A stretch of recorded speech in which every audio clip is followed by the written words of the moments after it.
राधे राधे, कैसे हैं आप सब? भाई वो बहुत बढ़िया होंगे। हाजिर हूं एक और नई वीडियो के साथ। तो इस वीडियो में हम देखेंगे सीआरई सीआरई की तरफ से आज ही जो है वो नोटिफिकेशन जारी हुई है। ठीक है जी। मतलब कल की इनकी एडवर्टाइजमेंट है बेसिकली, लेकिन आज जो है ये लिंक इन्होंने अपनी साइट के ऊपर डाला है।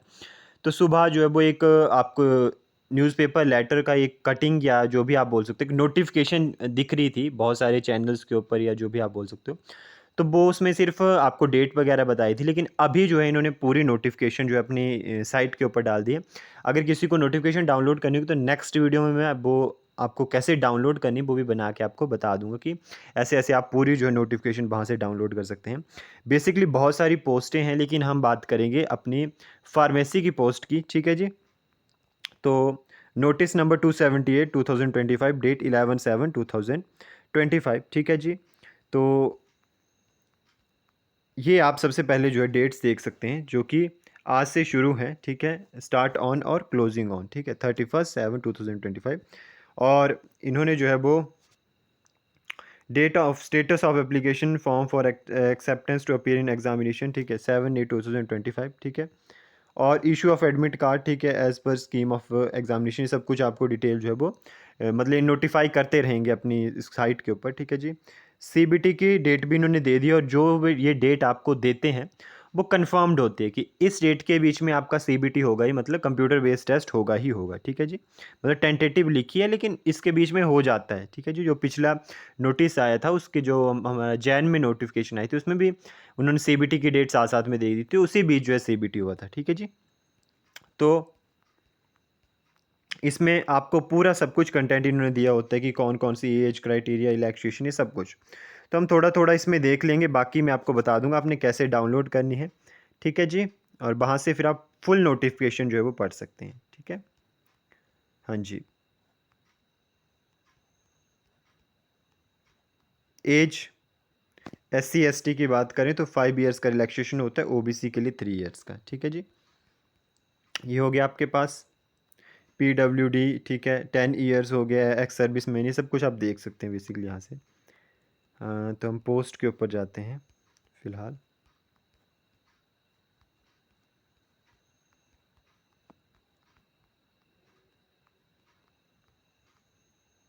सिलेबस एंड जो लैंग्वेज बताई है यहाँ पे, तो सिलेबस जो है आपकी एजुकेशन क्वालिफिकेशन के अकॉर्डिंग होगा, मतलब जो आपकी एजुकेशन क्वालिफिकेशन होगी उसके अकॉर्डिंग। ठीक है जी। तो यहाँ पे सिलेबस भी बताया है कहाँ पे, आपको मैं बता दूँ यहाँ पे जो हमारा फार्मा ग्रेड है।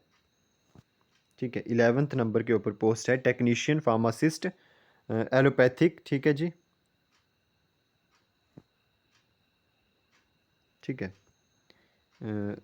11th के ऊपर भी है फार्मासिस्ट की, लेकिन 12th के ऊपर जो है वो मेन है, फार्मासिस्ट ग्रेड 2 डिस्पेंसिंग अटेंडेंट। ठीक है, स्टोर कीपर की तरह।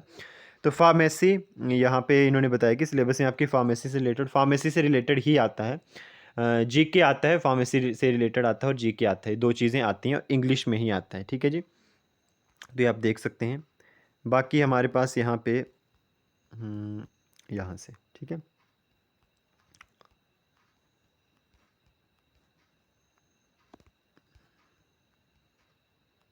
ये आप एज देख सकते हैं इसमें। ठीक है, तो हमारा कहाँ पे है, 12th नंबर के ऊपर है। मतलब फिर उन्होंने पूरी पूरी नोटिफिकेशन दे दी होती है आपको कि मतलब बहुत सारे एम्स हैं। ठीक है, तो उन सब के बारे में दे दी होता है कि कहाँ कहाँ कौन कौन से आपको क्वालिफिकेशन जो है वो इम्पॉर्टेंट है, ज़रूरी है। ठीक है, जो आपके पास होनी चाहिए। तो हम 12 नंबर के ऊपर जाते हैं और फिर अपनी पोस्ट के बारे में देखते हैं। तो ये है हमारी फार्मासिस्ट की पोस्ट, आप देख सकते हैं यहाँ पे। ठीक है, यहाँ पे जैसे अलग अलग हैं, एम्स ऋषिकेश के लिए डिप्लोमा इन फार्मेसी। ठीक है, ये एलिजिबिलिटी है। ठीक है, क्वालिफिकेशन है। ठीक है, एज की बता दी है 21 से 27। ठीक है, फार्मासिस्ट। ठीक है, ये फार्मा केमिस्ट। ठीक है, डिस्पेंसिंग अटेंडेंट फार्मा केमिस्ट। ठीक है, एम्स भोपाल हो गया। ठीक है, फिर हमारे पास आता है एम्स भटिंडा। ठीक है, ये सब की मतलब नई नोटिफिकेशन निकली, मतलब नए नए जो एम्स हैं, ESIC जो भी हॉस्पिटल्स हैं। ठीक है, उन सब की जो है पोस्टें निकाली हुई हैं इन्होंने। ठीक है, डिग्री डिग्री इन फार्मेसी। देखो जी, डिग्री और डिप्लोमा की अलग अलग से जब भी आपकी पोस्टिंग होती है तो डिग्री और डिप्लोमा की अलग अलग से होगी। ठीक है, तो वो आपकी पोस्ट प्रेफरेंसेस के बेस के ऊपर वो आपको देंगे। ठीक है जी, और मार्क्स के बेसिस के ऊपर देते हैं। ठीक है, जैसे एम्स दियोगढ़, यहाँ पे देख सकते हैं आप, सिर्फ डिप्लोमा इन फार्मेसी है, ठीक है। डिग्री एलिजिबल नहीं है, तो जहाँ डिग्री वाले नहीं है वहाँ डिप्लोमा वाले ही जाएंगे, ठीक है। तो इसी बेसिस के ऊपर ही देते हैं, ठीक है। जैसे एम्स गोरखपुर हो गया, यहाँ पे भी डिप्लोमा लिखा है इन्होंने। फार्मासिस्ट ECSIC आंध्र प्रदेश, ठीक है। फिर बिहार, चंडीगढ़, दिल्ली, गुजरात, हिमाचल प्रदेश, ठीक है जी। तो यहाँ पे भी देखो आप, हिमाचल प्रदेश में भी डिप्लोमा ही लिखा है कि डिप्लोमा ही होना चाहिए आपके पास, ठीक है। ये सब कुछ आपके पास है, ठीक है। और इसकी फ़ीस जो होती है, शायद मैंने आपको पीछे नहीं बताया, फ़ीस भी थी इसमें लिखी हुई, ठीक है। आप ये देख लीजिए पहले, ठीक है। तो ये बहुत सारी पोस्टें निकली हैं। अगले, इससे आगे हम देखेंगे हम पोस्टों के बारे में, लेकिन फ़ीस इसमें जो होती है 3000 होती है। आई थिंक फ़ीस भी यहाँ पे आपको नोटिफिकेशन में दिख जाएगी। तो जब आप फुल नोटिफिकेशन देखेंगे तो आपको पता चल जाएगा कि क्या क्या होता है। तो फ़ीस इसमें जो जर्नल वगैरह के लिए 3,000 होती है, नॉट 300, 3,000 होती है। और जो SC ST OBC वाले होते हैं उनके लिए 2400 होती है, ठीक है। ये होते हैं इसमें, मतलब कम होते हैं, और उनकी शायद रिफ़ंड भी हो जाती है। जैसे वो एग्ज़ाम देते हैं, क्वालिफाई हो ना हो, उनकी रिफ़ंड हो जाती है। लेकिन हमारी जर्नल वालों की, जो भी जर्नल वाले होते हैं हमारे, उनकी रिफ़ंड नहीं होती, और SC ST वालों की रिफ़ंड हो जाती है, ठीक है जी। तो इसमें ये होता है कि आपको जो है वो एक तरह से कंपटीशन होता भी है। बहुत सारे यूट्यूबर्स, मतलब आपको यूट्यूब चैनल्स के ऊपर देखने को मिलेगा, बोलेंगे कि कंपटीशन नहीं होता है यहाँ पे, मतलब फ़ीस ज़्यादा होती है तो वही बच्चे भरते हैं जो मतलब अपने ये सोचते हैं कि हम निकलेंगे तभी भरेंगे। ऐसा कुछ नहीं होता है, कंपटीशन बहुत ज़्यादा होते हैं, बहुत सारे बच्चे आते हैं। लेकिन भाई ये हार्ड वर्क एंड लक दोनों ज़रूरी होते हैं, तो दोनों ही करने पड़ेंगे, ऐसा कुछ नहीं है, ठीक है। और इसके बाद हम जो है वो, मैंने एक जो है वो डेली डोज की, मतलब एक वीडियोस की वो सीरीज़ स्टार्ट करनी है कुछ दिनों में। तो उसमें मैं भी, आप भी, ऐसा नहीं कि मैं बहुत बड़ा मतलब एक टीचर हूँ, या मैं भी लर्नर हूँ, मैं भी भरूंगा, मैं भी मतलब आपके साथ ही तैयारी करूँगा, ठीक है जी। तो हम जो है इसमें उस सीरीज़ में जितने भी पुराने एग्ज़ाम के क्वेश्चंस होंगे उनको देखेंगे, ठीक है जी। तो फ़िलहाल हम इसके ऊपर फोकस करते हैं, क्यों आपका भी टाइम वेस्ट करना। तो अब इसके बाद हम देखते हैं, हम्म, तो इसके बाद अब हम जो है वो क्या है, किसके ऊपर चलेंगे कि कितनी कितनी पोस्ट कहाँ कहाँ पे, ये देखिए आगे हमारा पोर्शन, ठीक है जी। तो फार्मासिस्ट एलोपैथिक ESIC उत्तराखंड में 6 हैं, अनरिजर्व्ड EWS, सब कुछ यहाँ पे लिखा होता है। डिस्पेंसिंग अटेंडेंट पटना में एक है, ठीक है। Lady Hardinge Medical College associated Sucheta Kriplani hospital, ठीक है, ये है। तो यहाँ पे भी एक है, भोपाल में भी एक है अनरिजर्व्ड की, ठीक है। फार्मासिस्ट की 3 है, बाकी EWS की एक है, इस तरह से, ठीक है। आप पोस्ट देख सकते हैं, ठीक है।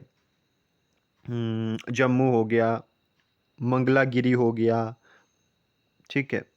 और यमन, गोरखपुर, ठीक है, बिहार, दिल्ली, दिल्ली में बहुत सारी हैं NCR, ठीक है, 45 हैं। किसकी आपके पास 45 है इनकी अनरिजर्व्ड की, और मतलब टोटल कितनी है, 108 पोस्ट हैं, ठीक है। दिल्ली में बहुत ज़्यादा है मतलब। तो यहाँ पे भी हो सकता है चांसेस, ठीक है। और फिर हिमाचल में 5 हैं, गुजरात में 9 हैं, मतलब टोटल टोटल तो देखें तो गुजरात में 30 हैं, हिमाचल में, तो मैं आगे की पढ़ रहा हूँ ना अनरिजर्व्ड की, तो ये गुजरात में वैसे 30 हैं, हिमाचल में 10 हैं, जम्मू कश्मीर में 8 हैं, ठीक है जी, झारखंड में 10 हैं, मध्य प्रदेश में 7 हैं, ठीक है। तो इस तरह से तो अपना अपना कंपटीशन, हर किसी का अपने अपने साथ का, अनरिजर्व्ड का अपने साथ होगा, SC ST वालों का अपने साथ कंपटीशन होता है, ठीक है जी। ये है, तो यही है पोस्ट वगैरह के बारे में आपके पास, ठीक है जी। तो ये रही आपकी एप्लीकेशन फ़ीस जिसके बारे में बता रहा था आपको, ठीक है। 3000 general and OBC, SC ST जो है वो 2400, मतलब, ठीक है जी। और पर्सन विद डिसेबिलिटीज एग्जाम्प्टर, ठीक है जी, मतलब 2400 आपके पास SC ST वालों की आ गई, 3000 आपके पास जनरल OBC की आ गई, ठीक है। तो यहाँ सब कुछ लिखा गया है कि रिफ़ंड कर दी जाती है, ठीक है। Any circumstances if rejection of application due to, ठीक है। ये सब कुछ लिखा हुआ है। SC ST वालों की तो वैसे रिफ़ंड, लेकिन अगर आप किसी सर्कमस्टांसिस की वजह से जो है वो उसको नहीं दे पाते हो तो वो रिफ़ंड का है, लेकिन वो भी एक स्पेशल सर्कमस्टांसिस होते हैं, ठीक है। यहाँ पे डेट और सेंटर भी लिखा है कि डेट ऑफ एग्जामिनेशन आपका 25 अगस्त से 26 अगस्त के बीच में होगी, टेंटेटिव है, ठीक है। आपको 10 दिन पहले जो है वो नोटिफिकेशन आ जाता है, ठीक है। और एग्ज़ाम सेंटर जो है वो आपकी सिटीज़ के अंदर भी हो सकते हैं, बाहर भी हो सकते हैं, ठीक है। दूर दूर भी कहीं के एग्ज़ाम सेंटर पड़ते हैं, ऐसा कुछ नहीं है, ठीक है जी। तो यही है एडमिट कार्ड वगैरह। तो आप फुल नोटिफिकेशन आप देख सकते हैं, वहाँ पे जाके आप डाउनलोड करके पूरा आराम से पढ़ सकते हैं। जस्ट मेरा बताने का मतलब है कि ये वैकेंसीज आई हुई हैं बस, ठीक है जी। तो यही था आज की वीडियो में, ज़्यादा लंबा ना करते हो वीडियो को, यहीं पे समाप्त करते हैं। राधे राधे।